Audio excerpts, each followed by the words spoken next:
स्वागत है आपका मेरे चैनल पर। आज हम एक ग्रिपिंग कहानी में डाइव करने जा रहे हैं। एक कहानी जो सर्वाइवल, नुकसान और मजबूती को बयां करती है। यह कहानी है दो भाइयों, प्रदीप और विजय सैनी की, जिनका सफर ऐसा है जो उनके जीवन को हमेशा के लिए बदल दिया। आइए इस अद्भुत यात्रा पर मेरे साथ चलें, जैसे हम मानव संकल्प की गहराइयों का अन्वेषण करते हैं और इस बारे में जानते हैं कि एक व्यक्ति स्वतंत्रता की तलाश में कितनी दूर जा सकता है। मिलिए उस स्टोवेवे से जिसने लैंडिंग गियर में छिपकर 10 घंटे की उड़ान में जीवित रहने में सफलता पाई। अक्टूबर 1996 में प्रदीप सैनी और उनके छोटे भाई विजय ने एक ऐसा सफर शुरू किया जो उनके जीवन को हमेशा के लिए बदल देगा। एक ऐसी दुनिया में जहां निराशा और साहस मिलते हैं, उनकी कहानी उनमें से एक है जो त्रासदी के बजाय जीवित रहने में समाप्त हुई।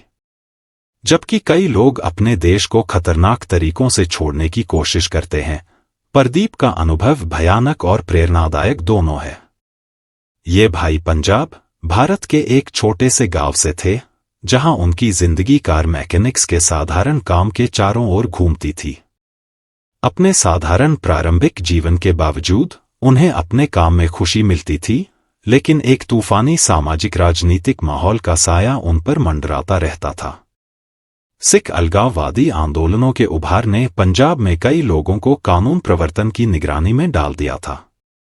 प्रदीप और विजय, जो किसी भी गलत काम के लिए निर्दोष थे, पर इन आंदोलनों से जुड़े होने का झूठा आरोप लगा दिया गया। आतंक और गलतफहमी के जाल में फंसकर वे गंभीर परिस्थितियों का सामना कर रहे थे, पुलिस की ज्यादती और सामाजिक बहिष्कार का सामना करते हुए। यह ऐसी स्थिति थी जिसने उन्हें फंसा दिया था। उज्ज्वल भविष्य की कोई उम्मीद नहीं थी। जेल में डालने का खतरा मंडरा रहा था, इसलिए भाइयों ने एक डेस्परेट फैसला किया। वे यूनाइटेड किंगडम भागेंगे, एक ऐसा स्थान जहां उन्हें वह स्वतंत्रता मिलेगी जिसकी उन्हें इतनी जरूरत थी।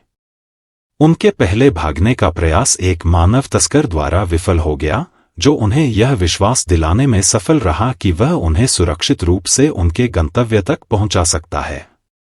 अब उनके पास कोई विकल्प नहीं था और उन्होंने दिल्ली एयरपोर्ट की ओर रुख किया, जो उनके सपनों की स्वतंत्रता का द्वार था।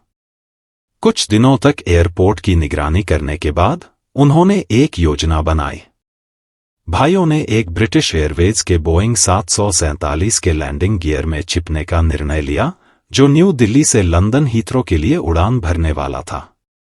यह एक खतरनाक चुनाव था, एक ऐसा जो बहुत कम लोग लेने की हिम्मत करते हैं, लेकिन निराशा अक्सर साहस को जन्म देती है। फ्लाइट के दिन प्रदीप और विजय ने विमान के पहिए के कंपार्टमेंट में खुद को छिपा लिया। जैसे ही विमान ने उड़ान भरी, वे डर और आशा के मिश्रित भावनाओं से भरे हुए थे।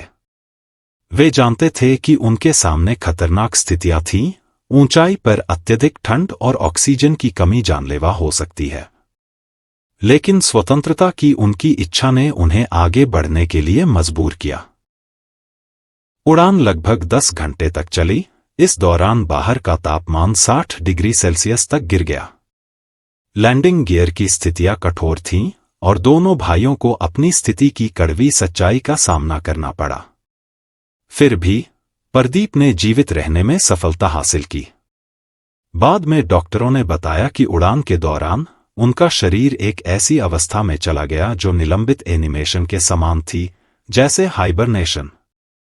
यह अद्भुत शारीरिक प्रतिक्रिया ने उन्हें अत्यधिक स्थितियों को सहन करने की अनुमति दी। हालांकि विजय के लिए ऐसा नहीं था। दुखद रूप से वह यात्रा में जीवित नहीं रह सके। जब विमान हीथ्रो की ओर उतर रहा था, उनकी ठंडी लाश लैंडिंग गियर से गिर गई और टर्मिनल पर गिर गई। अपने भाई के बिना जीवन में यह अदृश्य रूप से भयावह दृश्य प्रदीप को हमेशा सताता रहेगा, उनकी साहसी भागने की कीमत का एक स्पष्ट अनुस्मारक। जब विमान उतरा तो प्रदीप को एयरलाइन स्टाफ ने खोज निकाला, जो भ्रमित और आहत थे। उन्हें तुरंत एक हिरासत केंद्र में ले जाया गया, जहां अधिकारियों ने उनकी असामान्य जीवित रहने की कहानी पर आश्चर्य व्यक्त किया। हालांकि उन्हें अवैध रूप से यूके में प्रवेश करने के लिए एक कठिन कानूनी प्रक्रिया का सामना करना पड़ा, प्रदीप ने उस उम्मीद को थामे रखा कि उनके भाई की बलिदान व्यर्थ नहीं जाएगी। इसके बाद के साल चुनौतियों से भरे थे। 18 लंबे वर्षों तक प्रदीप ने आव्रजन प्रणाली की जटिलताओं का सामना किया, देश में रहने का अधिकार पाने के लिए लड़ते रहे। उन्होंने अपने भाई की मृत्यु का बोझ अपने कंधों पर उठाया और यह दोष उन्हें लगातार सताता रहा।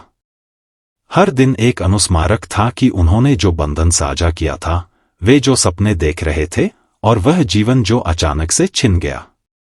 हालांकि प्रदीप की दृढ़ता कभी कमजोर नहीं हुई। उन्होंने अंततः यूके में कानूनी निवास हासिल करने में सफलता प्राप्त की, जो उनके जीवन के नए अध्याय की शुरुआत का एक महत्वपूर्ण मील का पत्थर था। लंदन में बसने के बाद उन्होंने हीथ्रो एयरपोर्ट पर काम शुरू किया, एक विडंबनापूर्ण मोड़, क्योंकि वह अब उसी स्थान पर काम कर रहे थे जिसने उनकी चमत्कारिक जीवित रहने की गाथा देखी थी। हालांकि यह सफर अपने निशान छोड़ गया। प्रदीप श्रवण समस्याओं, जोड़ दर्द और उनके ट्रॉमा के कारण अवसाद से जूझते रहे। वह अक्सर अपने भाई की हानि पर विचार करते थे, यह बताते हुए कि उनके साझा सपने एक पल में चुराए गए थे। मैं 6 साल तक डिप्रेशन में रहा, उन्होंने एक साक्षात्कार में कहा। अगर हम दोनों मर जाते तो एक बात होती, या अगर हम दोनों जीवित रहते तो यह दूसरी कहानी होती। लेकिन मैंने अपने छोटे भाई को खो दिया, वह मेरे लिए एक दोस्त की तरह था। हम साथ में बड़े हुए। हालांकि इस यात्रा ने उनके मानसिक स्वास्थ्य पर भारी प्रभाव डाला, प्रदीप ने अपने परिवार और यूके में बनाए गए समुदाय में सुकून पाया।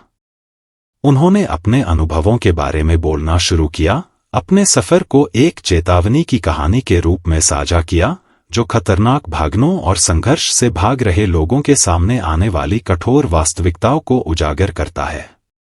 आज प्रदीप यूके में एक स्थायी निवासी हैं, जो सभी बाधाओं के खिलाफ जीवित रहने और मजबूती का प्रतीक है।